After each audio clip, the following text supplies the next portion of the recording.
स्वागत है आप लोगों का आपके अपने educational channel home science with Pooja में, जिसमें हम बात कर रहे हैं एक्सटेंशन एजुकेशन की। और काफ़ी सारा पोर्शन जो है हमने इसमें कवर कर लिया है। आज हम बात करेंगे एडल्ट एजुकेशन की, प्रौढ़ शिक्षा। चलिए जानते हैं प्रौढ़ शिक्षा। सबसे पहले तो ये जानने वाली बात है कि क्या एज होती है इसकी। तो प्रौढ़ शिक्षा जो है इसकी एज आपकी रहती है 50 to 35। 50 to 35 ईयर जो है इसकी एज है किसकी, एडल्ट एजुकेशन की। इंपॉर्टेंट क्वेश्चन है और एग्जाम में पूछा जाता है। नेक्स्ट सबसे इम्पॉर्टेंट बात यह है कि इसकी स्टार्टिंग कब से हुई थी। तो एडल्ट एजुकेशन या प्रौढ़ शिक्षा जो है इसकी स्टार्टिंग हुई थी 20 अक्टूबर 1978। 20 अक्टूबर 1978 में प्रौढ़ शिक्षा यानी एडल्ट एजुकेशन की शुरुआत की गई थी। अब नेक्स्ट है प्रौढ़ों की जो एज है वो आ गई है। अब इसका उद्देश्य क्या था, क्या होता है प्रौढ़ शिक्षा, क्या रीजन रहा इसको शुरू करने का। तो इसका रीजन ये था साक्षरता का मतलब। पहले देख लीजिए क्या मतलब होता है, पढ़ना लिखना और अंक गणित का ज्ञान, ये होता है। अगर हम किसी व्यक्ति को एजुकेट कह रहे हैं तो किस बेस पे कह सकते हैं या क्या क्राइटेरिया इसका सेट किया गया है। तो ये जो साक्षर लोगों का जो क्राइटेरिया सेट किया गया है वो है पढ़ना लिखना और अंक गणित का ज्ञान। अगर ये तीनों चीज़ों का किसी व्यक्ति को ज्ञान है तो वो एजुकेट माना जाएगा। नेक्स्ट है एडल्ट एजुकेशन के उद्देश्य क्या है। तो इसके उद्देश्य जो है वो ये पूछे जाते हैं स्पेशली। आपका जो नेट का एग्ज़ाम होता है उसमें या तो आपका कथन के रूप में, स्टेटमेंट के रूप में दे दिया जाता है, या फिर पूछ लिया जाता है कि इसमें से ये है या नहीं, या फिर ये पूछ लिया जाता है कि इनको आप बताइए इसमें से कौन सा है कौन सा नहीं। अरेंज वाला तो इसमें नहीं आएगा क्योंकि ऊपर नीचे कैसे भी इसको लिख सकते हैं। अरेंज वाला ज़्यादातर हम जो है ट्रिक से याद करते हैं ताकि हमें याद रह जाए ये सारी चीज़ें। बात कर लेते हैं इसके उद्देश्य किसके, एडल्ट एजुकेशन या प्रौढ़ शिक्षा का। साक्षरता को बढ़ावा मिलेगा 15 से लेकर 35 वर्ष तक के लोगों के लिए है, और इससे साक्षरता को बढ़ावा मिलेगा। निर्धनता दूर होगी, आर्थिक स्थिति अच्छी होगी, सामाजिक कुरीतियां दूर होंगी और प्रजातांत्रिक है। देखिए 15 से लेकर 35 वर्ष तक के लोगों के लिए है, 15 से लेकर 35 तक है। ये देखिए साक्षरता ये कहाँ से कहाँ तक है, प्रौढ़ शिक्षा 15 से 35 है। यानी ऐसे लोग जो कि शादीशुदा भी हो सकते हैं इसके अंदर, कुछ लोग मतलब शादीशुदा एज जो है आपको पता ही है। जो मैन है, जो पुरुष है, उनकी जो एज है वो 21 है और लेडीज़ की जो है 18 है। तो इसमें मतलब मैरिज तो है ही, मैरिड तो है ही, या जिनके बच्चे भी हैं, यानी इनकी क्या होगी, आर्थिक स्थिति भी अच्छी होगी। मतलब ये ऐसे लोग हैं 15 से 35 वर्ष के लोग जिन्हें पढ़ने का मौका, किन्हीं रीजनों से इनकी शिक्षा जो है छूट गई, किन्हीं कारणों से इनकी पढ़ाई छूट गई, इसी वजह से इन्हें जो प्रौढ़ शिक्षा दी जाती है। अब ये आर्थिक स्थिति को तो सुधारती है, सामाजिक कुरीतियों को दूर करती है और प्रजातांत्रिक भी है। प्रौढ़ शिक्षा है क्या ये जानते हैं। देख ली क्यों शुरू की गई थी, पहले तो यही जानते हैं प्रौढ़ शिक्षा शुरू क्यों की गई थी। तो ये शुरू की गई थी जागरूकता को बढ़ावा देने के लिए। पहला तो ये साक्षरता को बढ़ावा देने के लिए, जागरूकता को बढ़ावा देने के लिए, अंधविश्वास को दूर करने के लिए। यानी आपने देखा होगा ज़्यादातर जो अंधविश्वास वाली बातें करते हैं या ऐसे जो लोग होते हैं वो निरक्षर होते हैं, उन्हें पता नहीं होता, ज्ञान नहीं होता है, तो इसलिए वो निरक्षरता वाली बातें करते हैं।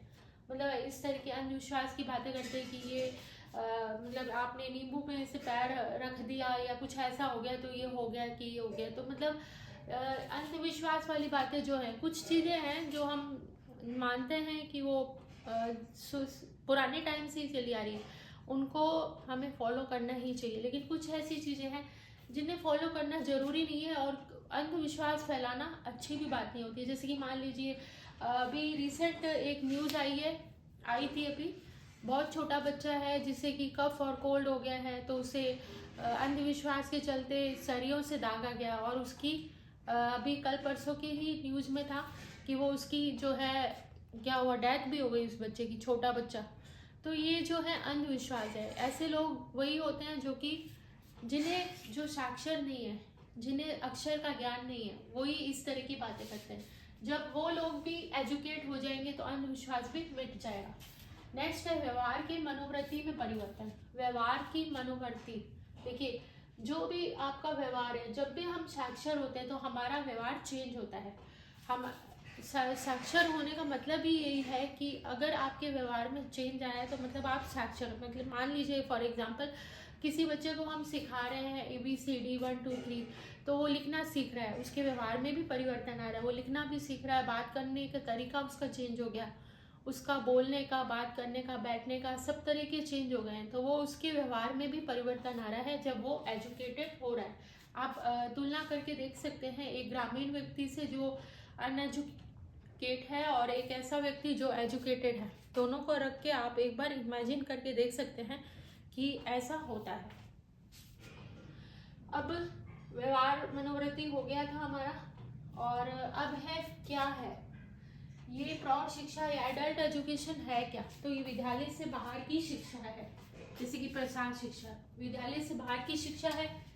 दूसरा, विद्यालय से बाहर की शिक्षा है तो ये क्या है? अनौपचारिक है, इनफॉर्मल है। अनौपचारिक है, इनफॉर्मल है, मतलब ये ऐसी शिक्षा है जो कि स्कूल के बंधनों से, सिलेबस, यूनिफॉर्म, इन सब से परे है, इन सब से हटी है, मतलब बंधी भी नहीं है इन सब से। इनका क्या रहता है, जो भी सीखना चाहता है उनको उनके अनुसार ही सिखाया जाता है। कैसी उनकी मनोवृत्ति है, वो सीखना चाह रहे हैं कि नहीं। मान लीजिए किसी ने कह दिया आज हमारा पढ़ने का मन नहीं है, तो उनको फिर उनके हिसाब से ही पढ़ाया जाता है। तो ये क्या है?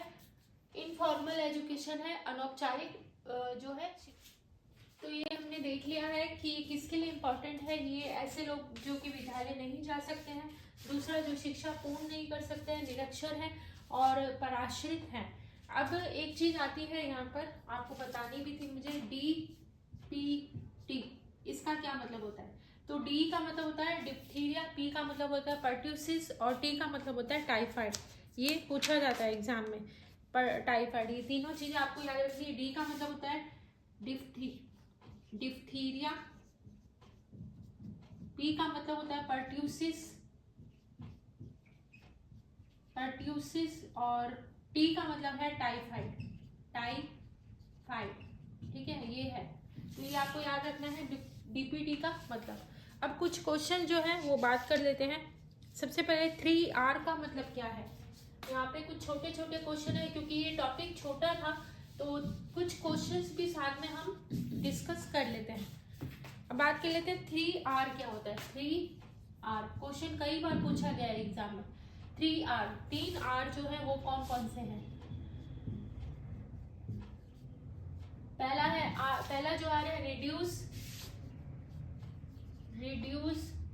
रीयूज, और तीसरा जो है रीसाइकल। ये तीनों जो बातें हैं वो क्यों कही गई है? ताकि इको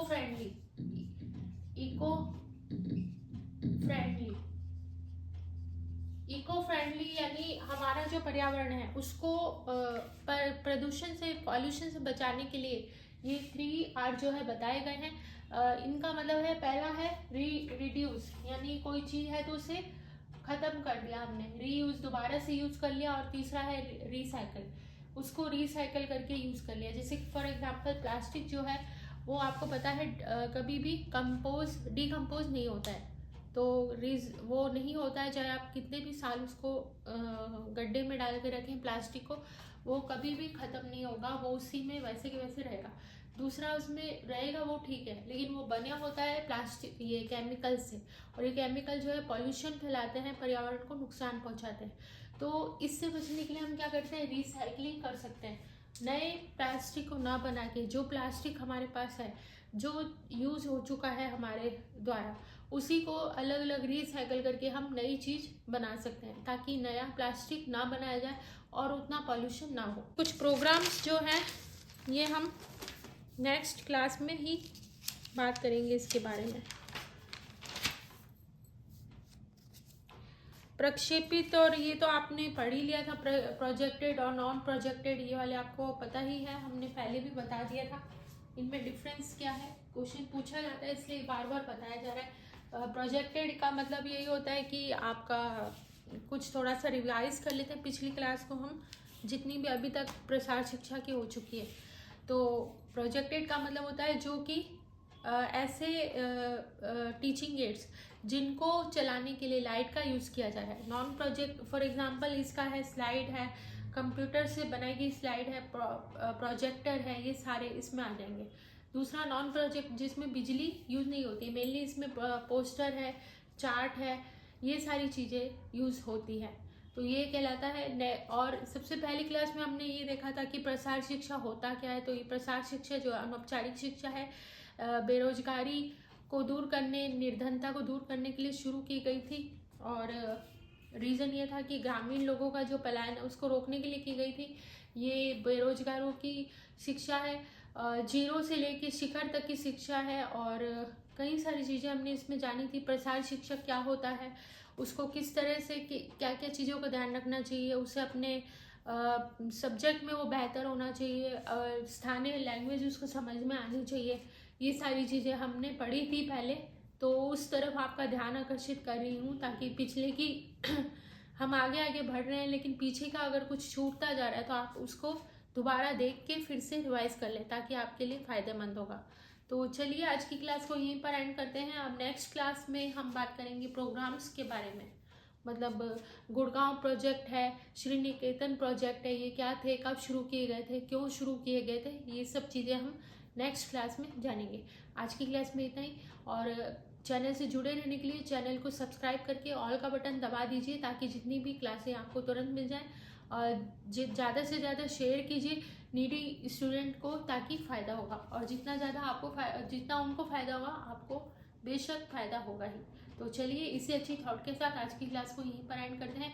मिलते हैं हम नेक्स्ट क्लास में। Thank you so much.